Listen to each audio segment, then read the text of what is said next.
Richard and I met through our mutual friend. Although we both disliked children and decided not to have any, his mother, Karen, pressured me relentlessly, saying, "Get pregnant soon." Eventually, on the first New Year's Day after our wedding, she declared, If you're not pregnant in a year, you should get divorced. overwhelmed, I buried my face in my hands. Richard was frequently absent, citing his work and hobbies as reasons, leaving our married life non-existent. Having kids was clearly impossible. Then came the new year, 1 year later. Richard, speaking to his cousin, made a cutting remark about me. I want mom to have a grandchild, but she's not pregnant at all. What a failure of a wife, huh? That was the final straw. I let out a snort, pulled the divorce papers from my bag, and handed them to Karen. As per your agreement, since I didn't get pregnant within a year, we're getting divorced. Hearing this, Richard's father, Mark, stood up and announced. We're the ones getting divorced. Karen stared at him, dumbfounded. Karen, who constantly belittled me while exploiting me.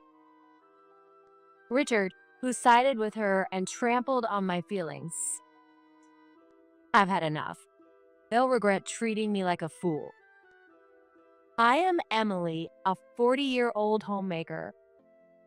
It's been almost 2 years since I married Richard, who is the same age as me. We met through our mutual friend.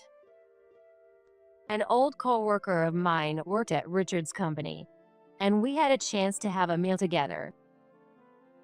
At the time, I enjoyed going to concerts on my days off as a way to de-stress. Seeing this, my friend suggested him, saying, "You have similar taste in music, and you'll probably get along." Richard listened to a wide range of music, from girl groups to rock bands, and was passionate about attending live shows to support the artists he liked. When we met, we discovered we liked the same singer group and hit it off immediately. Meeting after work to attend concerts together or watching live screenings in theaters became a delightful routine. Since starting my first job after college, I had been entirely focused on work and uninterested in romance. Richard and I shared both our work struggles and hobbies, making our relationship feel more like a comfortable friendship. Over time, I started to think that living with him would probably be a lot of fun. One day, when we had grown closer, Richard proposed, saying, "I'd like to date you with marriage in mind," and I agreed. After a year of dating, we got married and moved into a new apartment in a convenient location for both our workplaces. It was about a 30-minute drive from his parents' house. Since my parents lived far enough away to require a flight, it seemed likely that I have to rely on his parents more often in case of emergencies. As the eldest of 2 siblings, I asked Richard when we got engaged, "Have your parents mentioned living together with us?" He shook his head. Both my mom and dad like to do their own thing, so they said they just want to live quietly together. Oh, I see. I was relieved to hear that. However, taking those words at face value turned out to be a big mistake. The self-proclaimed easygoing Karen soon began making my life chaotic, even though we had just gotten married. Before the wedding, Richard had been attentive, considerate, and treated me with care. But once we started living together, his attitude changed drastically. Although he was the one who suggested dividing household chores, he stopped helping altogether, claiming he was too busy with work. To make matters worse, Karen started frequently summoning me to her house. According to Richard, Karen had a fragile constitution and often ended up bedridden. Since Mark, her husband, had taken up his new job after retiring and wasn't home much during the day, Richard wanted me to take care of her. Emily, I feel dizzy. I don't think I can make dinner. Can you come help?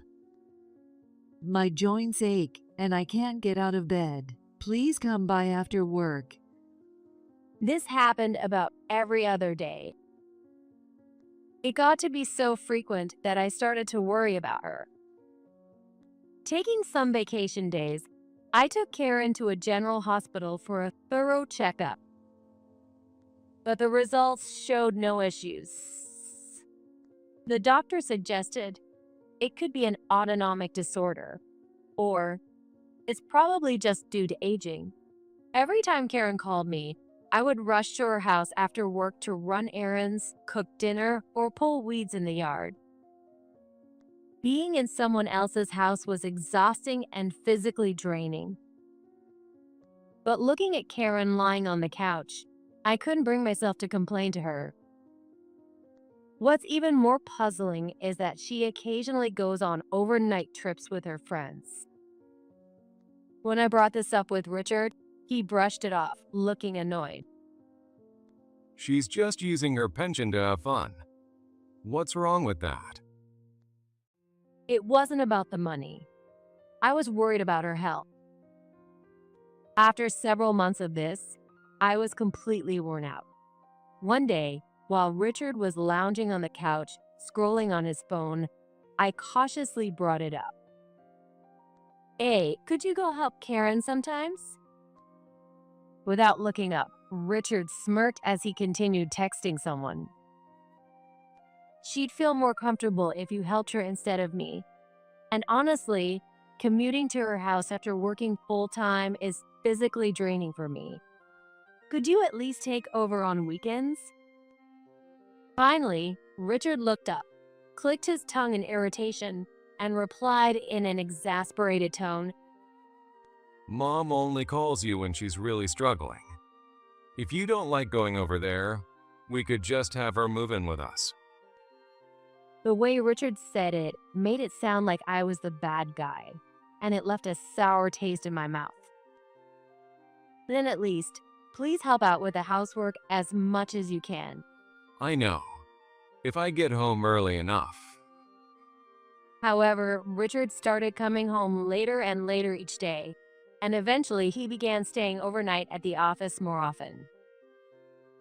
When I woke up in the morning, I find him asleep in the bed next to me, having come home sometime during the night. We didn't even have time to talk. We'd rush through breakfast before heading to work, only to see each other again the following morning. I couldn't help but wonder, what's the point of being married? Meanwhile, Richard seemed to be enjoying himself, showing no signs of exhaustion. To make things worse, Karen, who had initially acted meek and humble, began bossing me around and making snide remarks after about 6 months. What I find especially frustrating is being constantly pressured with, "So, when are you having a baby?" Richard and I had agreed before getting married that we wouldn't have kids since neither of us liked them. But Karen seemed desperate to hold a grandchild in her arms. Recently, every time I was summoned to her house, she would ask, "Are you pregnant yet?" When Mark was around, she acted calm. But when we were alone, she would relentlessly throw passive-aggressive comments at me. That day, I received a message during my lunch break at work. I'm feeling weak and can't make dinner tonight. Emily, come over and help. I was planning on making beef stew, so please do the grocery shopping too. And make sure to prepare the broth from scratch. No cheating with pre-made stock. Understood. After finishing work, I went to Karen's favorite grocery store to shop, then headed to her house. While Karen laughed hysterically at the TV, I prepared dinner. During the meal, I had to serve her tea and refill her plate whenever she needed more. Once her dishes were cleared, I finally thought I could sit down to eat, only for Karen to demand a shoulder massage. Since Mark had gone out for a volunteer meeting after dinner, it was just the two of us. And so began Karen's usual tirade of passive-aggressive remarks. Richard's cousin just had their second baby, and the neighbor's wife is expecting her third. So, when will I finally get to hold a grandchild in these arms? Karen asked, her face full of dissatisfaction. Give me a break. How many more times would I have to say, we're not having kids, before she would accept it? Richard wants kids too. Poor thing. What? I couldn't believe my ears. The last time we had been intimate as a couple was during the first week of our marriage. Nowadays, Richard worked late into the night or early morning on weekdays. On weekends, he spent almost every week at underground idol concerts or events, followed by drinking with his friends. He'd always return home in the middle of the night or early the next morning. Given this situation and his cold attitude toward me, it was impossible to imagine that he genuinely wanted kids. A month later, we celebrated our first New Year's since getting married. At his parents' house, they hosted an annual New Year's Eve to New Year's Day party, inviting all their relatives for a feast. Summoned early in the morning on New Year's Eve, I was tasked with not only deep cleaning, but also preparing all the food for the holiday celebrations. Karen, who loved to show off, insisted on playing the role of the mother-in-law who successfully trained her daughter-in-law. She told the relatives offering to help, Emily and I will handle everything ourselves, and promptly kicked them out of the kitchen.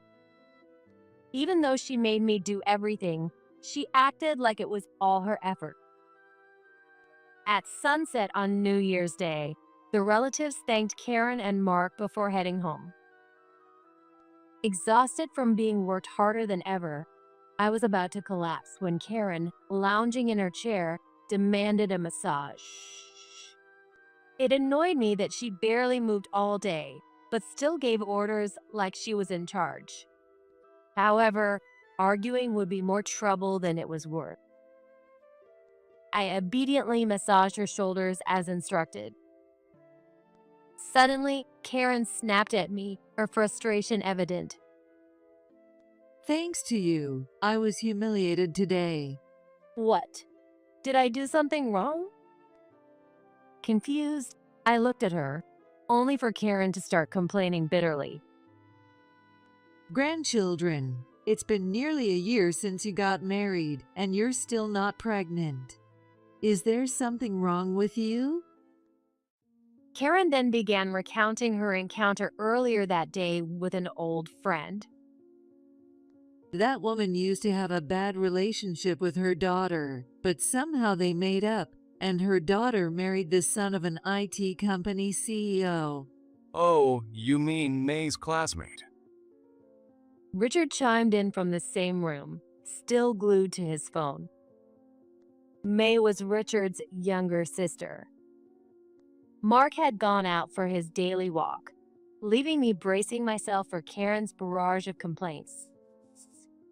Yes, that's right. That unattractive girl managed to marry Rich, and to top it off, she had twins. She was parading them around the neighborhood in a stroller, showing off the daughter and her family who were staying with her. Such a nasty personality. I couldn't help but smile awkwardly. She was probably just taking her babies for a walk. But Karen's paranoia painted it differently.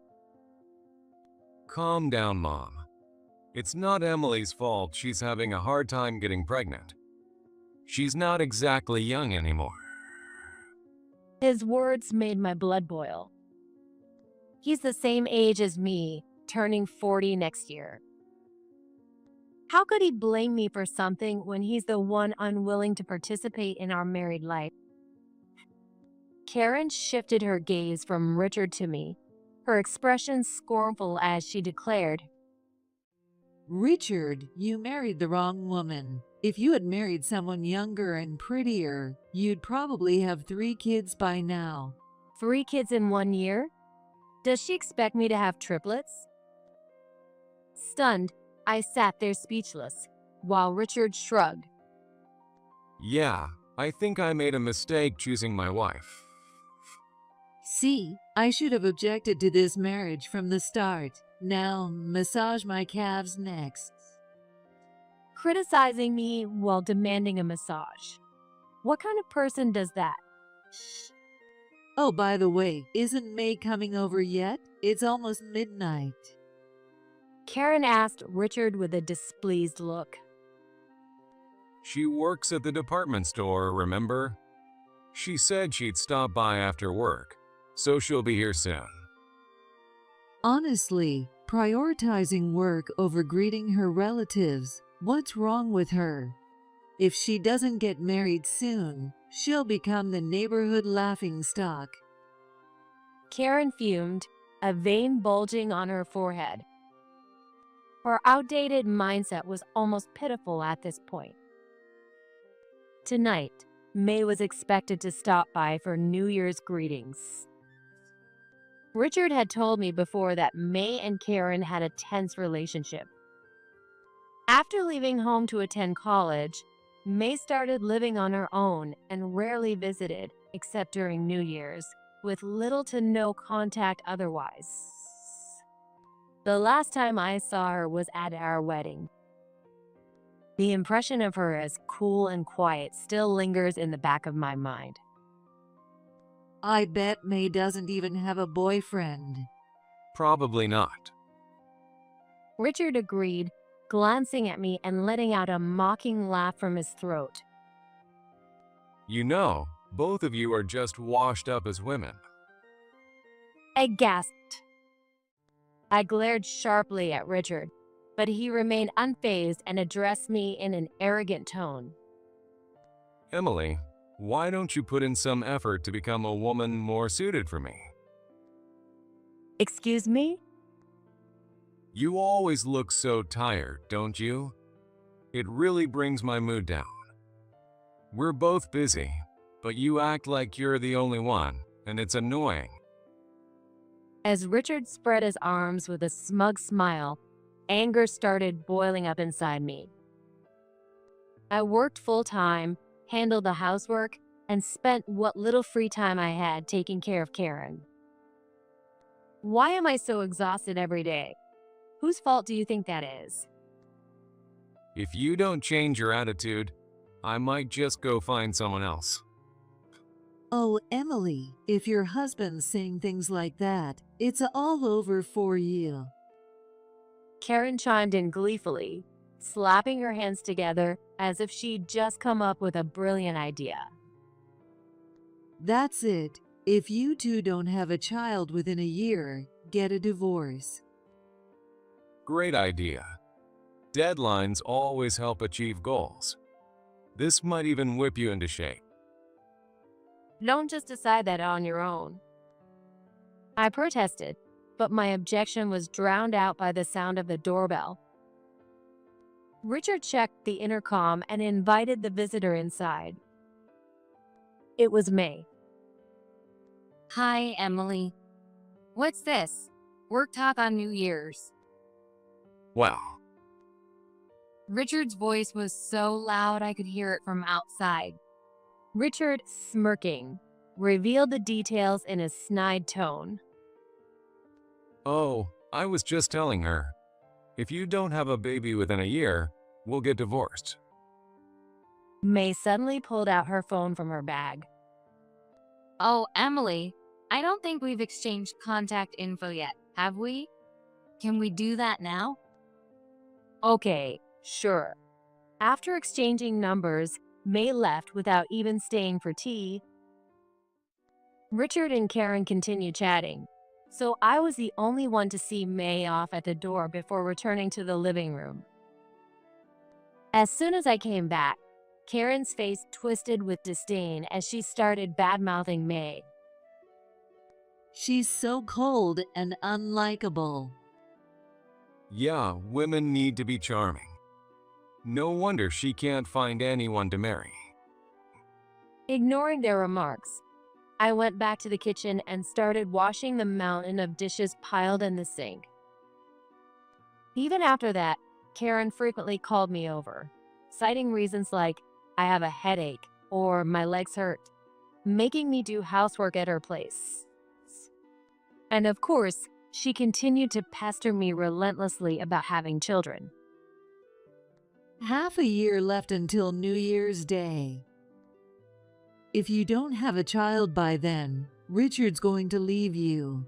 Meanwhile, Richard barely came home anymore, using work and hobbies as excuses. Hey, are you coming home tonight? Stop asking me every little thing. It's annoying. If I have overtime, I'll just stay at the office, all right? Frustrated by his dismissive tone, I snapped back. At least stay home on the weekends. What's the point of being married if you're never here? Huh. Can't I at least go to concerts? I work hard and bring home a paycheck, so stop complaining. And so, with these repeated arguments, the promised day finally arrived. Once again, Karen bossed me around with her usual overbearing attitude over the New Year day. Before the relatives arrived, she lounged on the sofa in the living room. After they left, she slouched in a kitchen chair, grinning smugly while scrolling on her phone. Meanwhile, I ran around preparing for New Year's, doing my best to suppress my anger. This will be the last time I endure this, I told myself over and over. That day, Karen was in an unusually good mood. The hot pot she had me prepare for New Year's was a huge hit with the relatives, who praised the cooking, inflating her ego.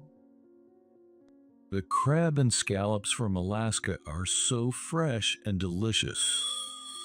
The broth is perfectly seasoned too. Thank you so much. Oh, I'm so glad. If everyone's happy, all the effort feels worth it. Karen said with a beaming smile. For the record, I was the one who paid for the crab and scallops, had them shipped, and prepared the broth from scratch. Once I finished cleaning the kitchen, I finally thought I could have my dinner. Excited, I headed to the living room, only for my knees to go weak when I saw the table. All that was left in the 3 pots were scraps of green onion, cabbage, and carrot. Oh dear, I thought I saved you some, but I must have forgotten. So sorry. Karen said with a phony apology that only fueled my irritation. As I gathered the remaining vegetable scraps onto a plate and started eating, Mark pulled on my sleeve. Without a word, he handed me a plate piled high with crab, scallops, oysters, and vegetables. Here, eat this. Wait, are you sure? Thank you so much. Warmth filled my chest, and I couldn't help but smile. Karen glared at us, but pretended not to notice as I enjoyed the food. Meanwhile, a mountain of crab shells piled up in front of Richard, who sat there with a flushed face. Mark was far more considerate of his daughter-in-law than my own husband. Later, as the relatives began sobering up and preparing to leave, May arrived. May, long time no see. You got here early this time. Yes, I sped down the highway to make it. Still working today. Sounds like you've been busy. Despite her strained relationship with Richard and Karen, it seemed the relatives held May in high regard. Yay, it's May. We've missed you. The children ran up to her, and she knelt down to greet them with a gentle smile, meeting them at eye level. I wanted to see everyone too. Me too. May, can you play with us today? Asked sweetly by the children, May responded apologetically. I'd love to. But it's almost time for you to head home, isn't it? That's because you didn't come earlier. Karen's sharp voice shattered the pleasant atmosphere. Your relatives' gathering is more important than your job, don't you think? Quit that job now and apologize to everyone. Well, Richard's aunt said with an awkward smile, stepping in to diffuse the tension. May, before you go, play with my grandkids. They were so excited about seeing you today. Thank you. But before that, I have something I need to take care of. I nodded silently in response. How should I bring this up? As I struggled to find the right moment, Richard began chatting with his cousin at the next table. So, I heard you had your second kid. Yeah, I'm on parental leave, but it's been nonstop chaos. Another boy. You're doing your part. Good for you. Richard said, finishing his beer in one gulp. Then, in a resentful tone, he muttered, My wife's useless and hopeless. Hey, don't say that. You've only been married for only 2 years. You've got plenty of time. His cousin tried to reassure him. Richard scowled and continued complaining. I want my mom to hold a grandchild, but Emily's not getting pregnant at all. What a failure of a wife. That's a harsh word. His cousin stammered, glancing nervously at me. Richard ignored him, pouring himself another beer and adding, If she were younger and cuter, maybe I'd feel like trying. But she's just hopeless. That comment was the last straw. I let out a sharp laugh through my nose, stood up, and pulled out the signed divorce papers from my bag. I walked over to Karen, who was chatting with her sisters, and slammed the papers down in front of her. As promised, since I haven't gotten pregnant in a year, I'm divorcing Richard. Hearing this, Mark stood up and said firmly, We're the ones getting divorced. Karen's fork clattered to the table. She stared at Mark in disbelief for a moment. What did you just say? Amid the buzz of murmurs from the room, it was understandable that she might not have heard clearly. As silence fell over the room, Mark repeated himself with conviction. I said we're getting divorced too. Why all of a sudden? Mark cleared the dishes and glasses from the table and placed a stack of photos and a report in front of the bewildered Karen. You think I didn't know anything? Richard, who had come over to our table, peered at the photos and report, letting out a strange noise. I had already heard the story from May, but seeing the photos for myself made me gasp. In them, Karen, wearing heavy makeup, was arm in arm with a young blonde man walking together. Oh my, cheating with a man younger than your son? Is he a host? And look, they're kissing in this one. Incredible. The aunts, who had also examined the photos, shot Karen disgusted looks, likely fueled by a mix of jealousy and outrage. Karen, sweating profusely, rushed to explain herself. No, he's not a host. He's a bartender. I was drunk and just went on one date. It was a moment of weakness. Don't lie. We have a statement from the bartender saying you've been seeing him for 2 years. May snapped, waving the report and glaring angrily. Even Mark, usually quiet and mild-mannered, spoke with a tone laced with irritation. The person you claim to go on trips with a few times a year turned out to be your lover. While I naively ate the cookies you brought back as souvenirs, you were probably laughing at me in your head. No wonder you were always in such a good mood after returning. Karen bit her lip and stared at the floor for a moment before looking up and snapping at May. You're so loose-lipped. When we ran into each other at the hotel during the company trip, I told you to keep quiet. I never said I'd keep it a secret from Dad. May replied coolly. Given Karen and May's poor relationship, it was puzzling that Karen thought she could count on her to stay silent.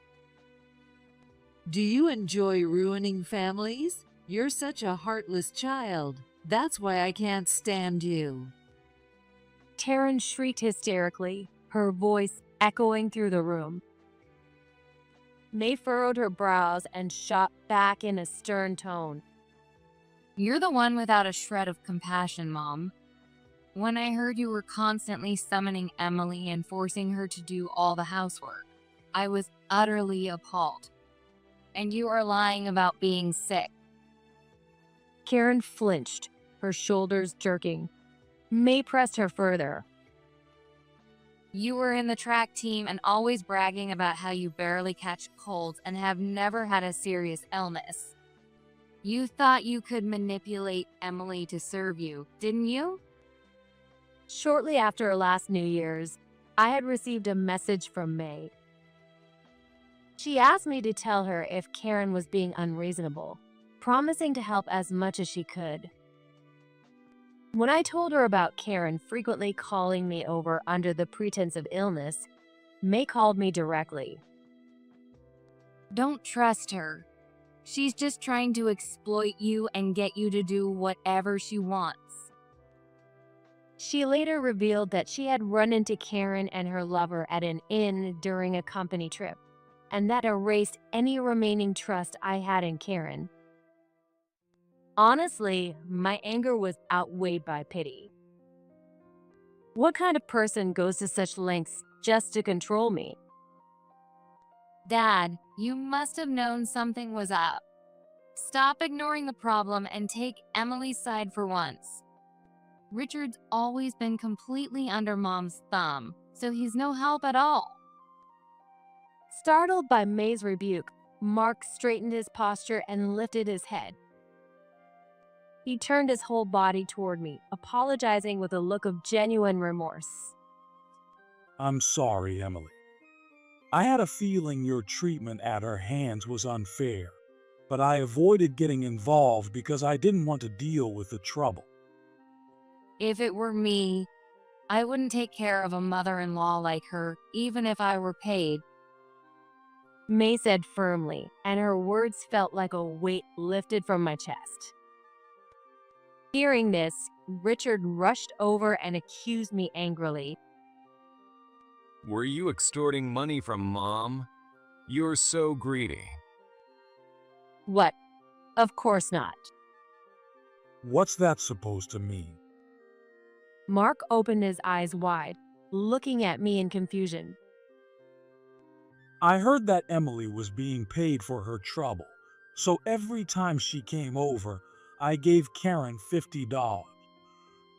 The shocking revelation left me speechless. Mark retraced his memories as he continued explaining. Altogether, it was about $500 a month. I thought it was the least I could do to make up for the trouble Karen was causing her.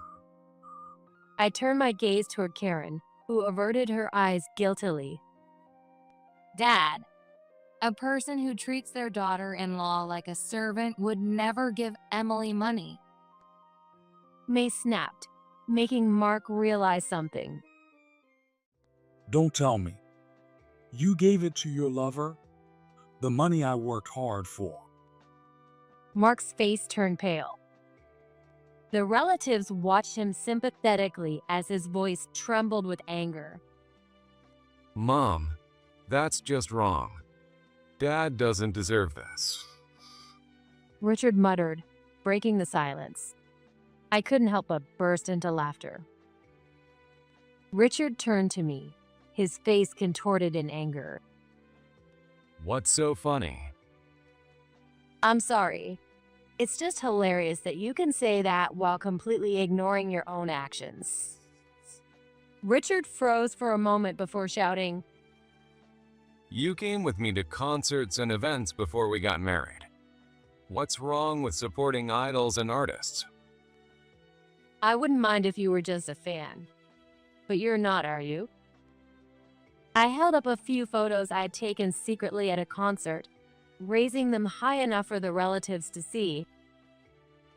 In the pictures, Richard was hugging, kissing, and walking arm in arm with a pretty young woman as they entered a hotel together. Gasps came from the cousins. I know her. She used to sing in the downtown area a few years ago. She left her agency after some drama with her group, right? I heard she quit being an idol and now works part-time while composing music. Some relatives nodded in recognition. I also remembered seeing her on a local TV program. She seemed to be a minor celebrity. I got suspicious because of how often Richard claimed to be working overtime, so I called our mutual friend. Turns out, he'd been leaving work on time every day. That's when I started following him after work. Wait, you were spying on me? That's disgusting. Look who's talking. One of his cousins jeered, cutting him off. I ignored him and continued.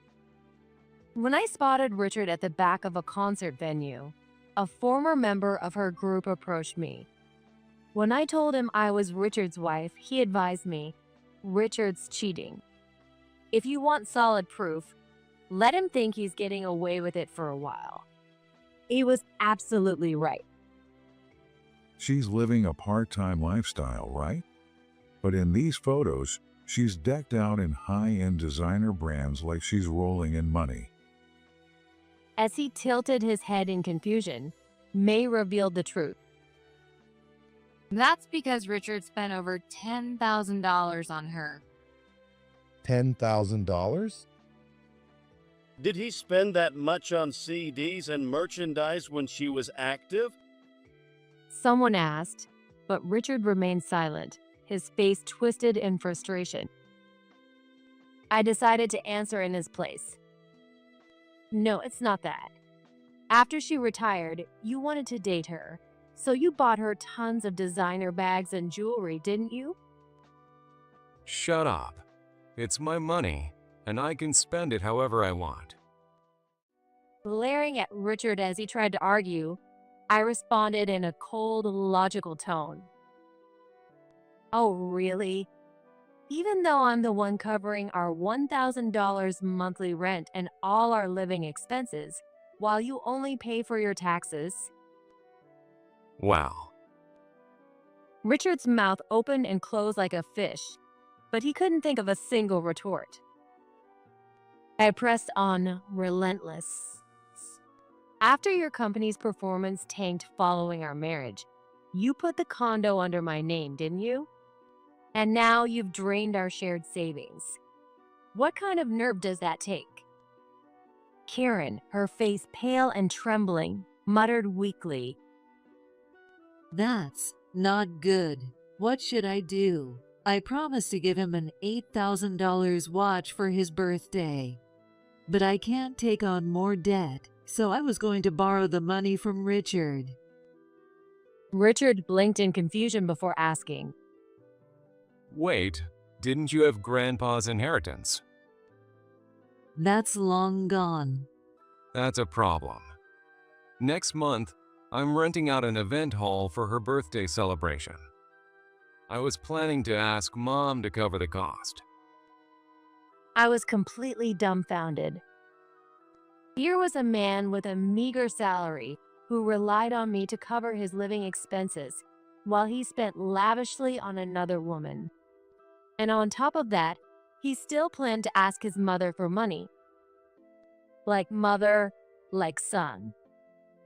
He probably pretended to be some kind of CEO or wealthy executive to impress his lover, tricking her into thinking he was rich. You're pathetic. Can't even cheat without relying on your mom? Whether Richard heard the mockery or not, he looked ready to cry as he clung to Karen.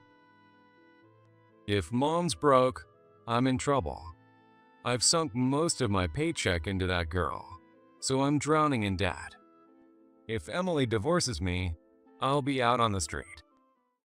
Richard and Karen clung to each other tightly.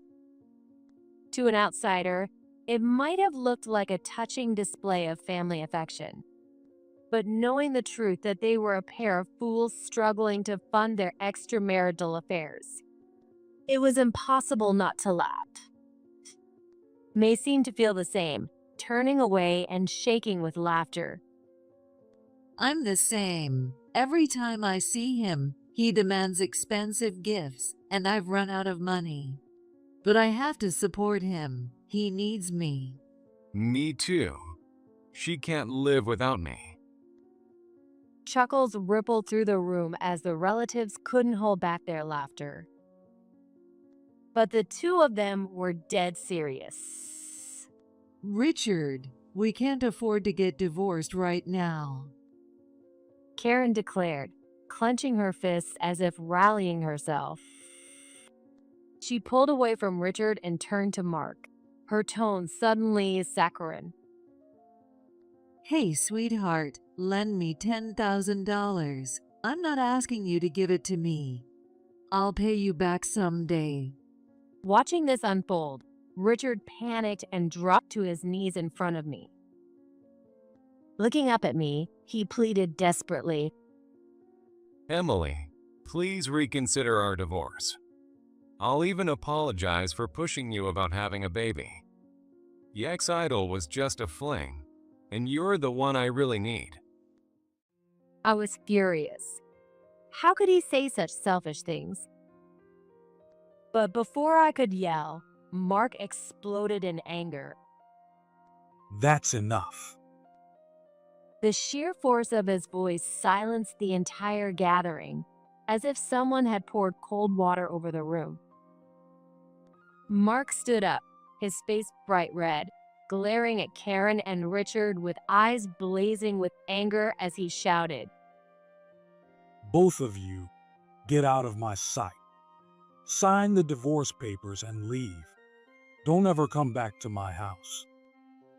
Oh, come on. A wife in need deserves some help, doesn't she? Karen puffed her cheeks in frustration, her complaint instantly making her the target of the relatives' criticism. How shameless.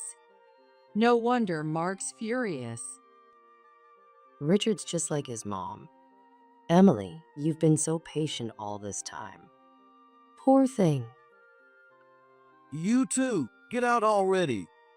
You're a disgrace to this family. Even Karen, as audacious as she was, seemed to admit defeat after hearing all this. Fine. Who needs such unkind relatives anyway? She huffed, sulkily signing the divorce papers.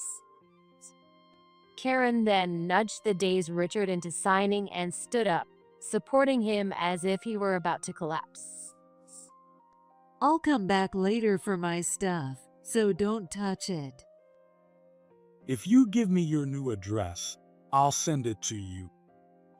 And with that exchange, Karen and Richard left the house. Although the annual New Year's gathering could have ended on an awkward note, the warm words of encouragement from the other relatives as they left lightened my mood. Mark, let me know if you need any help. Emily, I'm sorry our Richard caused you so much trouble. I'll give those two a piece of my mind later. Thank you. I expressed my gratitude and bowed deeply. The kindness from people who were practically strangers moved me to tears. May, who usually avoided coming to the house because of Karen, decided to stay overnight for the first time in a long while. Mark and May, Thank you for everything, I said after finishing the cleanup, preparing to leave. Mark lowered his voice. I'm sorry for all the trouble my wife and son caused you. May, on the other hand, spoke firmly. Richard's going to try to drag out the divorce.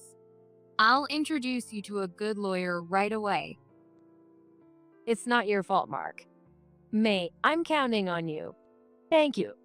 After bowing at the gate of the house, I got into my car and drove away. Just as May predicted, both Richard and Karen resisted the divorce. They made outrageous demands like, "We'll agree to the divorce, but don't make us repay the debt." Karen tried to avoid repaying the $12,000 she had lied to Mark about giving to me, plus the $10,000 she secretly charged to his credit card, claiming she had no money. Richard also balked at repaying the $20,000 in alimony and the $10,000 he had taken from our joint account to give to his lover, totaling $30,000. At that point, I asked the lawyer May had introduced to negotiate with them. The lawyer warned that if they refused to pay, we'd take the matter to civil court, which would cost them even more money. Hearing this, both of them backed down quickly. Both Karen and Richard agreed to repay their debts in installments, which was a relief for both Mark and me. Although Mark kicked Karen out of the house, he had to give her half the home's value as part of the property division. Karen could have used that money to repay her debts, but instead, she spent it on her lover and began relying on Richard to cover her living expenses as they moved into an apartment together. Richard, you got half the value of the condo from Emily, right? You're an employee at a big company, so you'll be fine even with debts, right? No, I'm quitting my job, so I have no wiggle room at all. It turns out that Richard had been spotted flirting with a former idol at a concert by a CEO of a client company. This caused the CEO to lose trust in him, resulting in the cancellation of a major deal. Richard's boss was furious, and he was effectively forced to resign from his job. Although he immediately started job hunting, he kept failing interviews for full-time positions, and now juggles multiple part-time jobs. When the former idol found out that Richard had become a part-timer, she quickly dumped him. Similarly, Karen's lover found a wealthier woman and left her for good.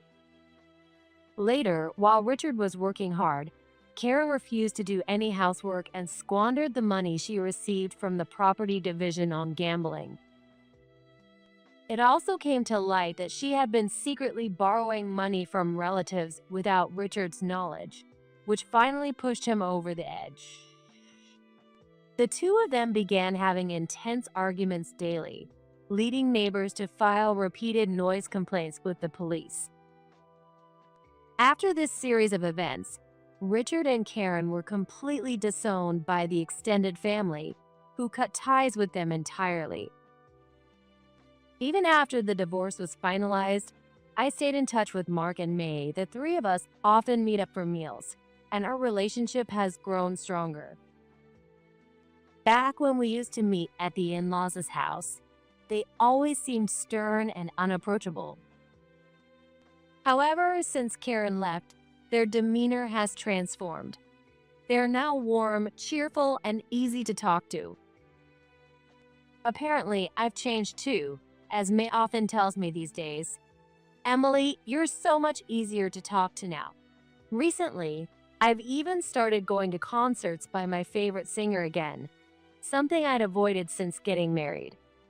I often invite May along, and we have a great time together.